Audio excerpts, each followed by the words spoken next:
যদি ভিডিওটা ভালো লাগে, বউবাজারে অনুষ্ঠানে গিয়েছিলাম। দেখো দেখো, এক প্লেট ঘুগনি 14 টাকা দাম। এই লাল আছে, চালু চালু চালু করবি তো বলে চালু কর, চালু কর, চালু কর। হ্যাঁ চালু হয়েছে কি দেখ? হ্যাঁ চালু হচ্ছে তো। চালু হয়েছে। চালু দেখতে তো লোকে দেখতে নি। এই তো আমি একদম ওই উপরে বাবা, উপরে চালু হয়েছে। অল্প বাজার আমার দিকে 2 প্লেট দাও। এই যে 50 টাকা। হ্যাঁ এটা আছে। হ্যাঁ ঠিক আছে। আমার দিকে পয়সা না টাকা। আমার দিকে 2 প্লেট। বউবাজারে না, না, ঘুগনি তুই একটাই কিন, দুজনে খাবো। না না না 1 প্লেট। কত খেতে পারবো নাকি? হ্যাঁ তাহলে পাউরুটি কিনতে হবে। তুই খা তাহলে বাঙুটি, আমি বাঙুটি খাবো নি। একটা পাউরুটি দাও কাকা। আর ঠিক আছে, বউবাজারে ঘুগনি নাম করে রেখে দিচ্ছি। একটাই দাও, একটা পাউরুটি দাও। সব পরে দিচ্ছি ওগুলো। এক বাড়ি করে ঘুরিয়ে দিও।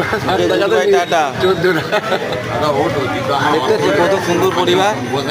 এটা হচ্ছে বউবাজার। আমি এখানে ঘুরতে এসেছি। আর যদি ভিডিওটা ভালো লাগে কমেন্ট বক্সে অবশ্যই জানাবে। Good bye, tata.